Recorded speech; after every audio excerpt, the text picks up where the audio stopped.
Now, I think one of the best drawings to maybe get started on is maybe this site plan view, because what happened is that this site plan view will actually show, for example, the distance between the boundary line and the grid line, right? Because remember, we establish our boundary lines from the coordinates, which would have been from the surveyor. So that will ensure that we are 100% accurate. Now, what we want to do is establish our building location based on the boundary line. So this drawing here begins to set that up.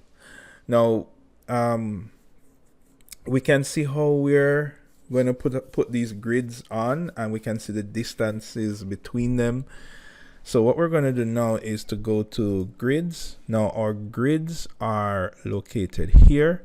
Again, my icon is a little squashed because my Revit screen is a little bit smaller than your Revit screen might be.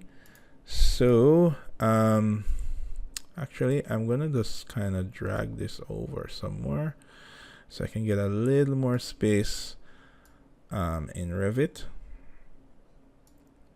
And well, I guess that's as small as my board will go. All right, so we're going to use the grid tool here, and to set this up, we're going to start by drawing our first grid, right? So we're going to start here and kind of go down like this. There we go. Now, right away, I'm just kind of estimating this distance because I can always adjust it later on. Notice that in our grid lines here, on one axis we use A, B, C, D, E, and on another axis we use 1, 2, 3, 4. So, for example, if we're referring to this column, we can say the column at grid, 3A or A3, and it will help us to identify things on the drawing. Kind of similar. Think about using Excel. Most of us use Excel, and that's how we find where the location of a cell is. So we want to be doing that same thing. Now, also, the other important point to notice is that this drawing is also rotated. So this, because it's a site plan, it is actually at true north. So if I change my drawing to true north, it will look like this. So as a matter of fact, I realized that this grid should actually be here. So let's actually just rotate that. I'll use my rotate tool here, and I will just rotate that at 90 degrees like that. Right, there we go. So what I'm actually putting in now is this grid line here, which would correspond to this grid line here. Right, so I just switched to the same rotation just to make sure that I'm not making any mistakes, which was very helpful because it helped me to align the drawing to the sheets that I'm using for dimensions.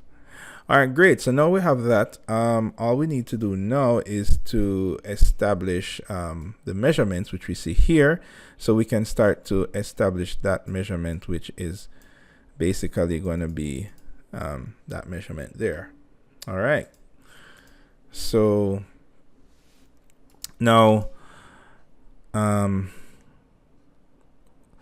notice in Revit, whenever you click on an object, it usually shows you the distances that is closest to the nearest elements beside that object that you have selected, right? So you can see that it showed me a temporary dimension here, and it's called a temporary dimension because if I deselect, that dimension goes away, which you can see there.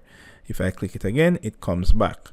Now, these temporary dimensions are really great because they have this little icon which is here, and they allow you to turn your temporary dimensions into an actual dimension. So what I'm going to do is, while I have this grid line selected, I'm going to insert the measurement here, which is by just clicking on this temporary dimension here, and I can just type it in, which is 4,735. There we go. So now I know that that's exactly that. Now I can just click on this icon here, and turn it into a real dimension. So therefore, when I click off of it, that dimension still remains, which is great. Now, don't worry too much about the size of the dimension, because we're not going to be setting up our scaling until further down. All right. And if you look back at our process here, and you can kind of look at this detailed process here, this gives you a good idea as to when to approach certain points in the drawing, so you can always take a look at that as well. Now, okay, let's go back to this drawing that we're going to be using, which is actually this drawing here. No, that's this drawing here, right? Funny enough, this drawing is really the upper floor, but doesn't matter at this point, because what we're really getting are the grids. All right, now that the grids are in, what I want to do now is I want to actually label these grids. So when you click on the grids, you're going to click on this little element here, and I'm going to change that to A. There we go.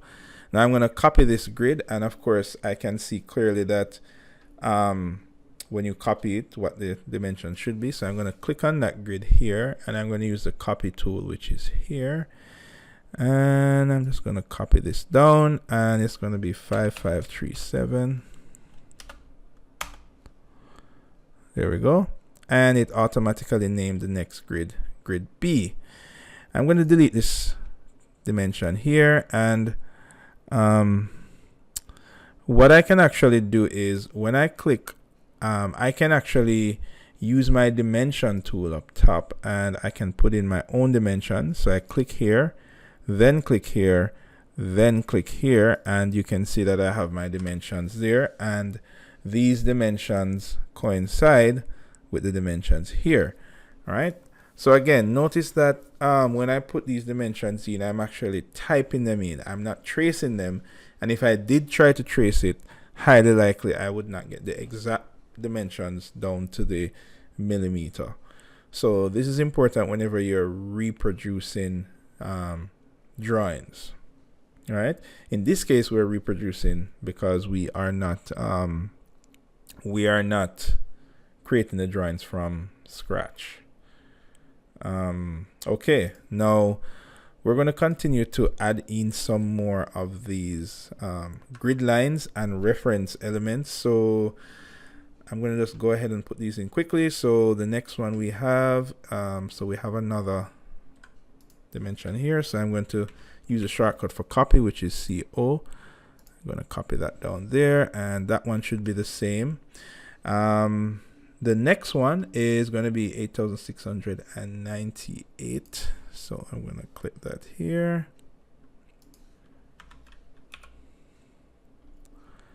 And 8,698. All right, there we go. And sometimes I love to like leave my dimensions there so I can kind of track to see how accurate I'm drawing these lines. All right, good stuff. Okay, so now to put in these other dimensions now. Okay. Now this dimension here, which you can see here, is 8,100 from the boundary line. So I'm going to put in that dimension now. So we're going to click on grid lines, and I'm going to just add this in. Now notice I just kind of drop it in as long as it's parallel, and then I worry about changing the dimension lines. Now this dimension is counting 1, 2, 3, 4, so I'm going to change this to 1, and I'm going to turn on dimensions, turn on the symbol at the end here, so that is 1. All right, so that one is 8,100 from the boundary line. So when I click here, I want to change this to 8,100 like that. And I know the distances between them. I may have to look at another drawing here, Or I could even look at some of these drawings here. So I was looking at one. Okay, here we go. 1, 2, 3. So notice that in some of these cases, you might have to look on another drawing for some of the dimensions, which is fine. This is why I say it's a good idea to have all the drawings in one location where you can quickly hop between each drawing. So the next, and because they are labeled, you can easily know which dimension you're talking about. So we did A, B, C, D, E already. So we're going to do 1, 2, 3. So here we go now. So 1, and the next one is 4332 millimeters away. So of course, I can just switch this to work now in Project North, which would make this a little bit more reasonable. Actually, so Project North may not be exactly aligned to this drawing here, but that's fine. Doesn't matter. All right, it's just easier to copy when it is aligned to the lines here, right? So I'm going to copy this here and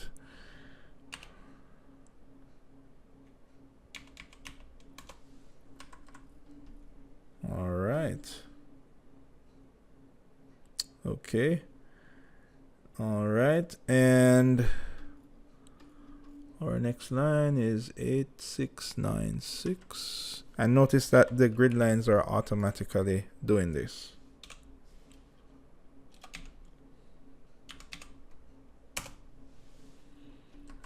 They're automatically counting for us. All right, good stuff. Now let us just extend these lines outwards.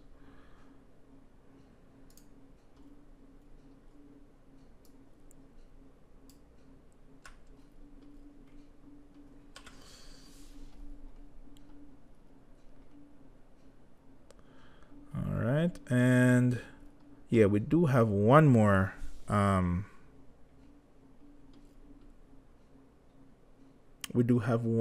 line here,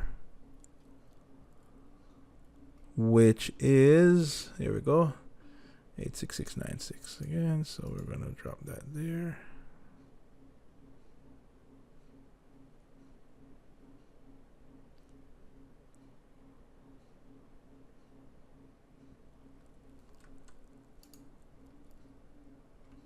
Let's put in a dimension line here.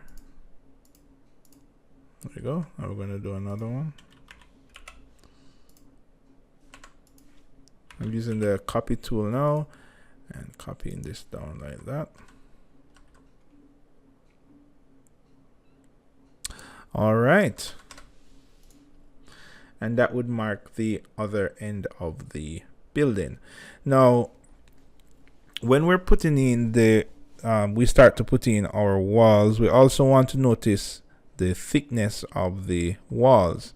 Now, some of these drawings have the thickness labeled on them. You will kind of have to search for those dimensions. So let's look at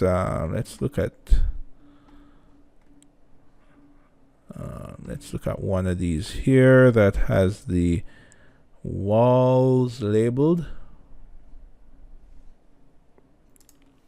So in these drawings, you can see that some of them, so for example, here you go. So you can see where this is a 300 millimeter wall that is there.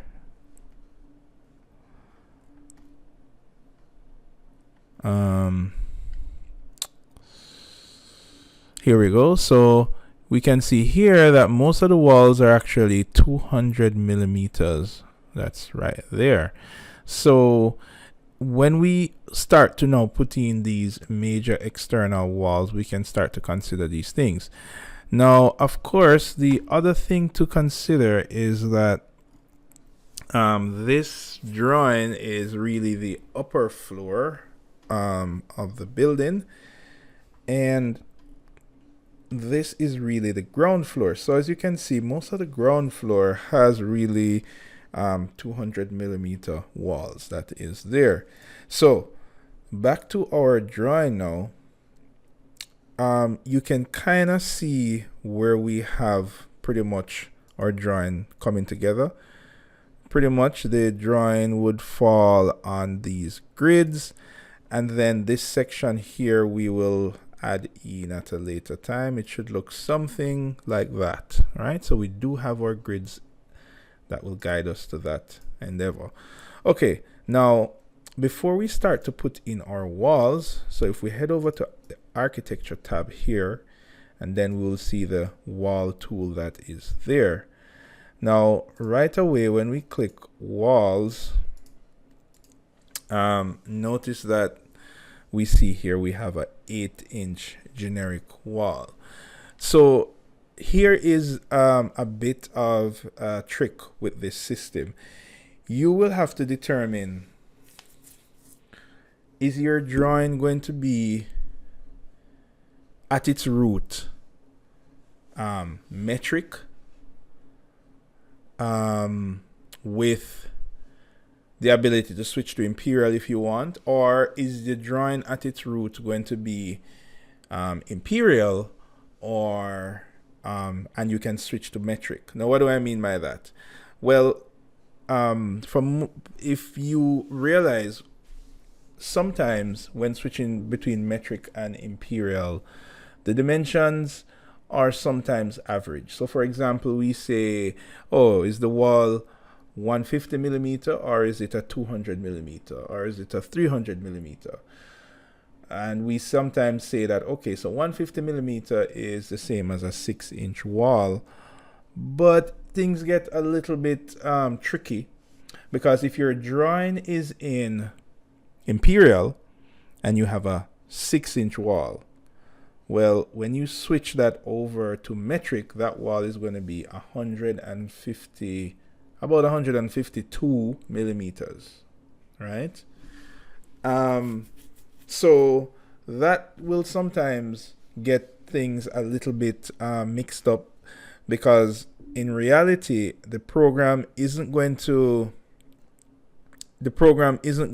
assume that 150 millimeters is the same as a 6-inch wall.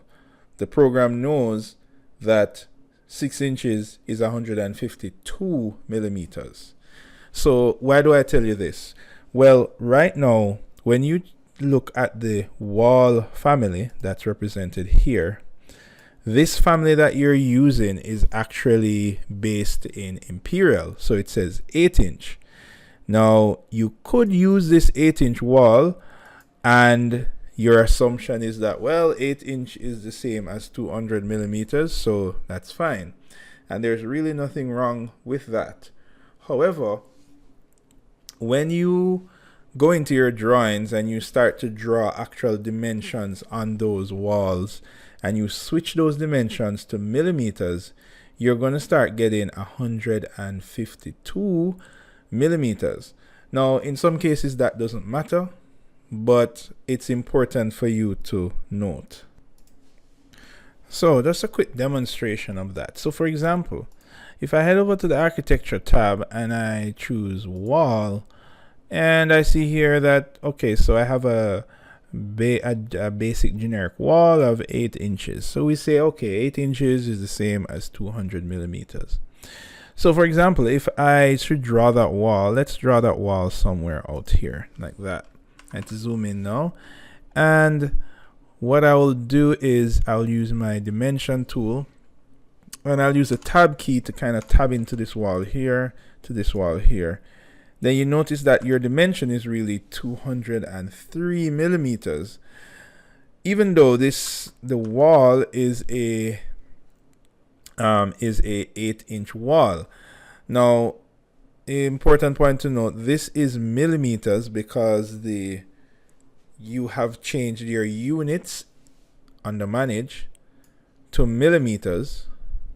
However, the families that Revit is using, right? All of the content that's loaded into Revit by default will actually be imperial, right? And you know, we don't need to necessarily mess with this. It's just important to know that the root of all the families is really an imperial system. It's just that you are displaying metric units. So in some cases, you might want to have a drawing where you choose a wall and the wall says that it is 200 millimeters, and hence it is actually 200 millimeters that is loaded in, and not 203, right? To achieve that,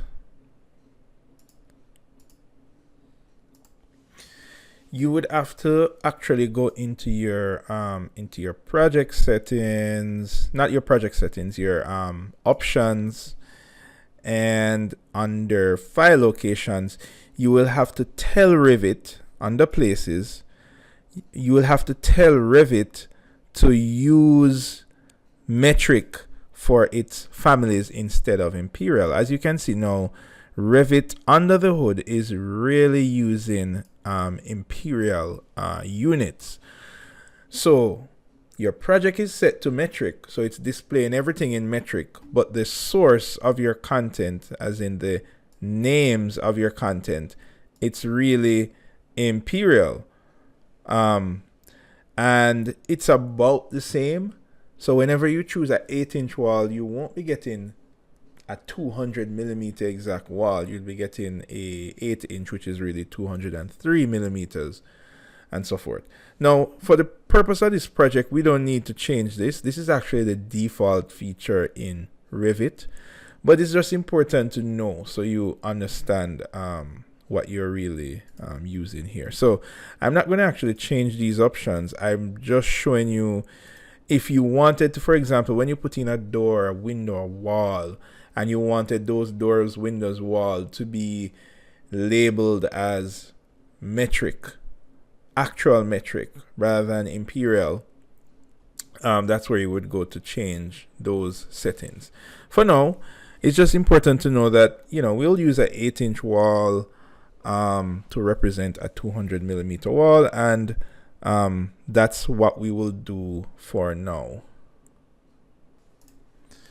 Now for walls, that's just how because the default is really imperial, so the naming convention of it is going to be imperial. However, when we start to insert doors and windows, we are actually going to be inserting we can, if we want to, we can insert the metric versions of those. Unfortunately, we can't choose the metric versions of these types of families. These families are called system families, and things like walls are loaded in based on the default template that Revit starts off with. But anyway, that doesn't really affect us. What we want to do now is to start putting in our major walls. So based on our drawings here, we're going to start to align these walls.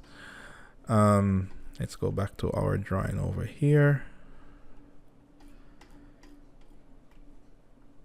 And we can kind of see how these walls are laid up. And pretty much on the ground floor, these walls are all 200 millimeters, which we will pretty much use as 8-inch walls. All right.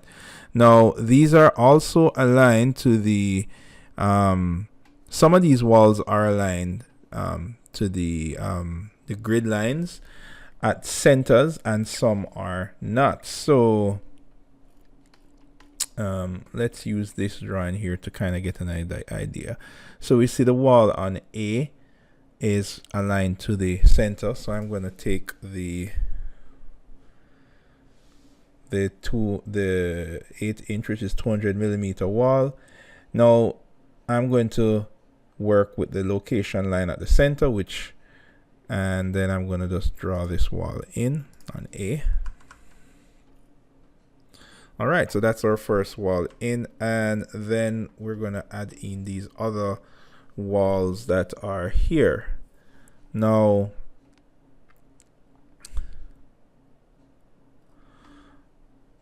important point to note, for example, the walls on the upper floor, so for example, on 4 here, is, which is really representing here, it's really an overhang. So on the floor below it, this wall actually comes in a bit, and we can actually see that on the plan.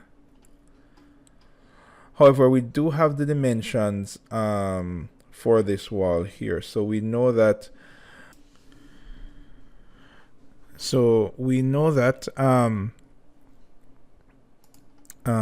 this wall here is this distance from the number 3 grid line that is there. So there we go, and we will put in that wall. Now most of these walls that we're adding in are really just to kind of guide us as we go along. So the center of this wall here is 7977.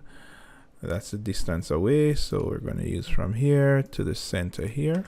There we go. And if we click on this, we can change this to 7977. All right, so that's pretty much the ground floor. Main walls. Okay, so that wall is there. Then we need to now add in this outer wall, which is here. All right, so that wall, which is here, and we can see that it is that distance away from grid line 2. So what I'm going to do, you might draw this different ways. I like to copy my walls and just drop them in the general location and then try and tie my dimensions together. So I use temporary dimensions a lot. So this is my wall 1 here with this is my grid line 1 here, and it should be 2431. There we go.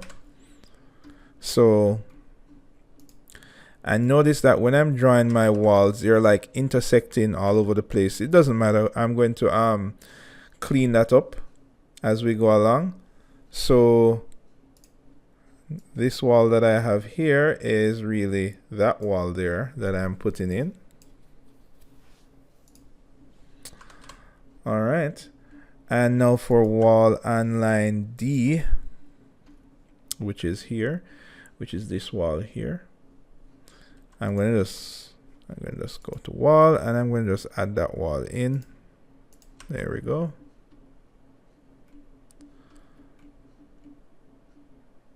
And then what I'm going to do is use the modify and use my trim extends to square these off.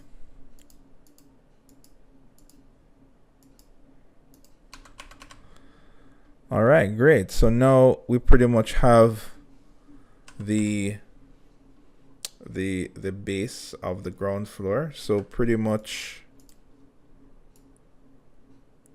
that is equal to that. All right. Now, what we're going to continue to do is to continue to add in these main walls here. And next, we also want to start to add in some of these columns as well. Now,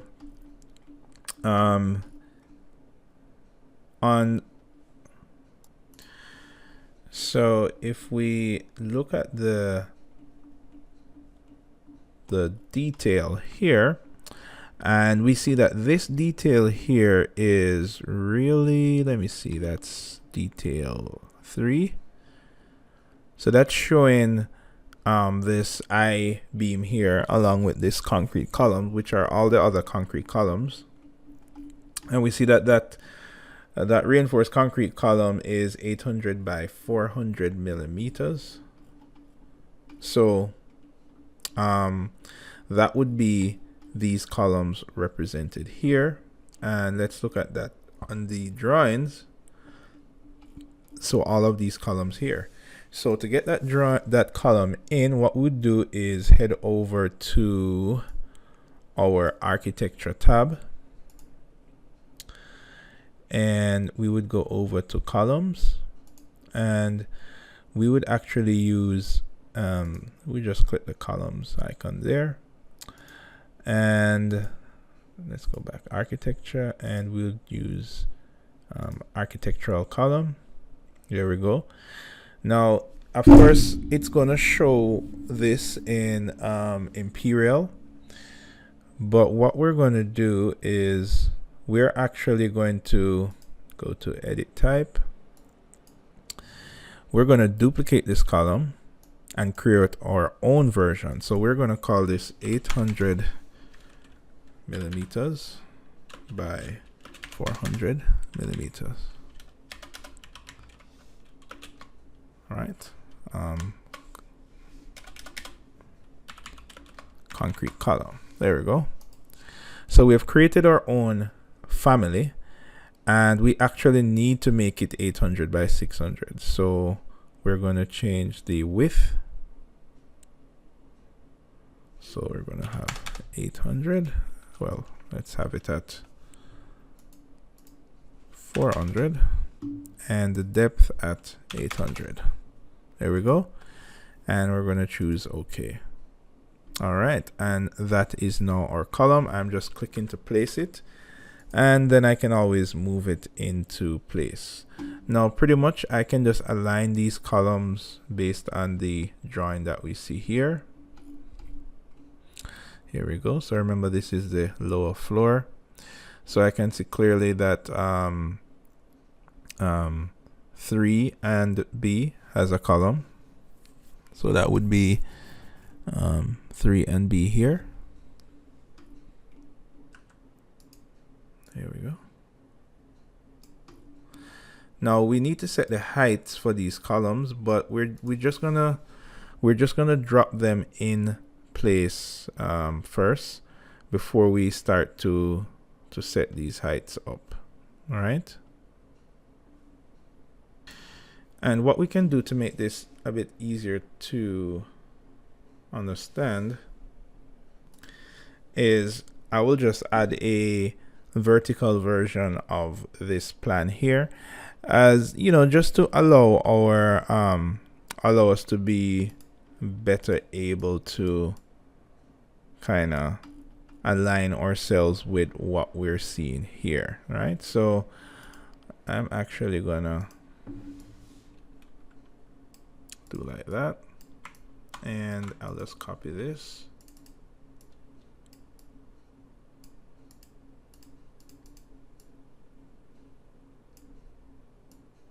There we go. And I will leave this on the board here. So now we're able to kind of be more in touch with what's happening on the drawing here. All right, great. So we can start to place most of our column work in. All right, so here, and we're gonna copy this here, and we're gonna do a copy again. CO is a shortcut, and we're gonna do copy multiple. So this will help us out a tad.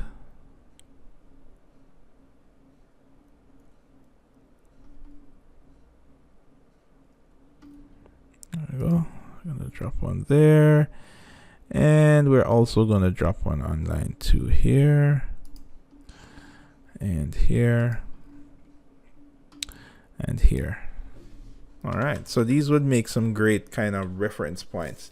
Now remember, this is the upper floor, this is the lower floor, so this is what we're really looking at this point here.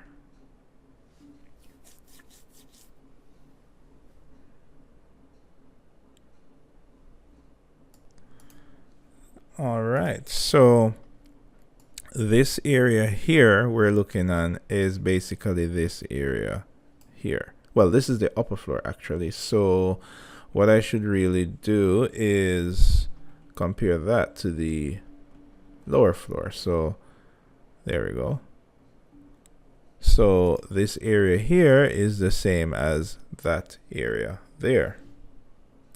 Now, what is a good idea whenever you're producing these kinds of digital recreations is it's a good idea to leave reference measurements around so that you know that you're on the right track. So for example, I may choose to maybe add in a dimension between here and here. And maybe and some other reference dimensions. Now, the idea for doing this is you can easily kind of keep track of where you are on when you're comparing to the drawings here. So you can know that these two are linked. And when you go later in the drawing, you might end up accidentally moving things around. So having some permanent dimensions there, which it's really temporary because you're intended to delete it, but it's just to kind of know that you are on the right track. All right, so now what we're going to do is to continue. Okay, so if we look at what we're doing in a three-dimensional view here, we can kind of see how these elements are now going in. Now, next we want to do is to kind of start setting up our heights. So based on our drawings here, there we go. So, you know, the ground floor, we want to select these walls here and set the top constraint to be the level 2. And most of these columns will go all the way up to the top. So we want to set these columns and set the top constraint to level 4. There we go. All right. So that is our model coming into play. Now, what we want to do is to continue to add in the rest of these walls. Now, pretty much once you have added in most of your walls, this is what your model should start to look like. You should have most of the outer walls in and have most of the major structures in, and you can kind of see the building starting to take shape.